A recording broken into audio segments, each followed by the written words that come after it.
So should you buy a two-wheel drive or a four-wheel drive Toyota Tacoma, or any truck for that matter? You know, there's a lot of talk on the channel about that, and let's be clear. My Toyota Tacoma, which is a 2024, is a two-wheel drive. And I realize, you know, a lot of this decision probably depends on what part of the country you live in, right? If you live up north, either the northern U.S. or Canada, and you get snow and stuff, ice, all that inclement winter weather, then obviously a 4x4, a four-wheel drive, is probably the way to go. However, if you live mid to southern U.S. like I do, I live in extreme South Texas. Right now, it's 86 degrees. It'll probably be 90-some degrees here today. It's always hot here, and we certainly never get winter weather, at least not snow. It can get a little chilly here. I mean, in the 40s, right? You might even get freezing for 2 or 3 nights during the winter, but that's it. We don't get ice. We don't get snow. We get a lot of heavy rain, depending on what system is coming through, but nothing terrible otherwise.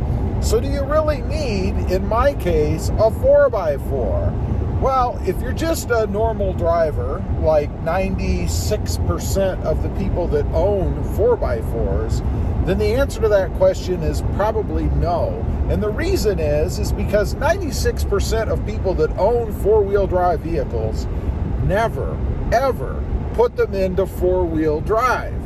Now, what's the benefit in owning a two-wheel drive over a four-wheel drive?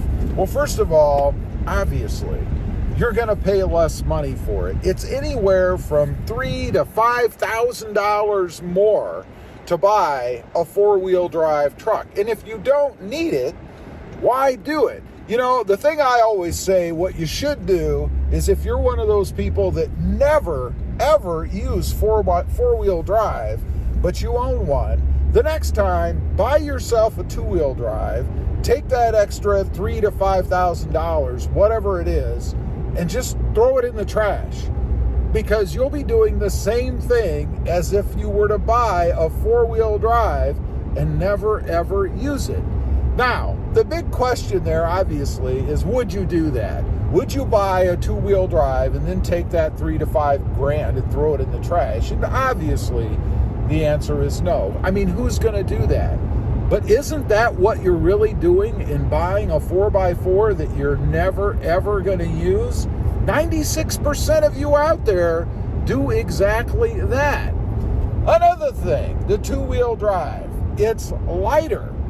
It provides for a funner, quicker, more zippy, that's right, I said zippy, driving experience, because you're not hauling around all that extra weight. Now, seriously, if you're not hauling around the extra weight, as far as components go, four-wheel drive components, you can obviously haul more and tow more. So you're increasing the capacity, the usefulness of your truck to be able to use the truck as a truck if you don't have the four-wheel drive system in it that you're never going to use. Maintenance-wise, obviously, it costs less to maintain a two-wheel drive than a four-wheel drive because you don't have the extra parts. Makes sense, right? There's also less things to go wrong. You know, a good example, there was another channel out there that tested out a 4x4 Tacoma. They took it out, they put it through its paces, and they broke the drive line, the four-wheel drive line. My guess is probably because they were over-exceeding or overusing the system. I mean, you know, if you use something harshly over and over again, sooner or later it's going to break. Not like it would or wouldn't if you just used it during normal driving operation, right? But anyway, they broke the drive line. What I would like to have seen in that video was if they had taken a two-wheel drive, put it through the same paces, and seen if they'd have had any problems with it. That would have been a very interesting test for me to see, and a check in the two-wheel drive column when you're looking to buy one, right? I don't know. Now, if it really bothers you, and I think the reason that a lot of folks buy 4x4s is for status, or to not have their buddies razz them about driving a two-wheel drive, right? So go out, buy yourself a 4x4 emblem and stick it on the side of your truck. Because honestly, most people, except for those that are really knowledgeable about the truck, are ever going to know, right? Most people that see your truck are not going to be inside it, right? They're not going to look around and look for that 4x4 button or knob. And even if they are inside, most people aren't going to think to look for that anyway. For instance, my truck, I've got more aggressive tires on it. I've got a wheel poke on it. It's lifted a level lift. And most people, I think, when they see my truck, they assume that it's four-wheel drive because of what it looks like. And if I didn't tell them it wasn't four-wheel drive, they would never know. So if you take my advice, if it bothers you so much and you stick a 4x4 badge on your truck, nobody's ever going to know. Everybody's going to think that you're driving a 4x4. Now, I know that's a little dishonest, right? But who cares? Because in the end, at least last I checked, there's nobody out there that's sending checks out to people to pay for that difference, right? To justify owning a 4x4 that you're never going to use, I guess really to appease other people that think that you should be driving a 4x4. Lastly, let's talk about trade-in value, because I get that a lot. The 4x4 is going to bring more money when you trade it in. Well, I sure as hell hope so, because you're going to pay more money when you buy it. Obviously, when you go to trade in a 4x4, you should get a little bit more money for it because it's got more on it.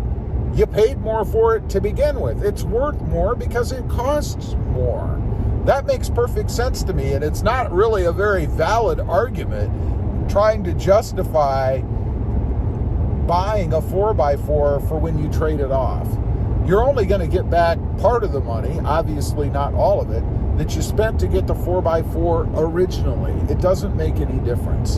You know, I've traded off a lot of trucks in my time, both 4x4 and 4x2s, and I've never noticed that I somehow got dinged for owning a 4x2. Yeah, I got less money than I would have if I had a 4x4, but I paid less money for it. Of course it's going to bring in less money. It should. But it doesn't mean I lost anything because I never paid that extra money to begin with. So it makes perfect sense, right? Anyway, in the end, the decision, of course, is always that of the buyer, the person that's ponying up the money to get the vehicle. Don't let peer pressure convince you that you've got to buy something that you don't need. Unless, of course, the people that are pressuring you are willing to give you a little bit of extra money to cover the cost of the 4x4 that they believe you should have. Leave a comment. Let me know if you agree. I know there's many that won't, because some people are just so determined that I should be driving a 4x4, they can't stand it. Thanks for watching. Stay safe out there. Bye.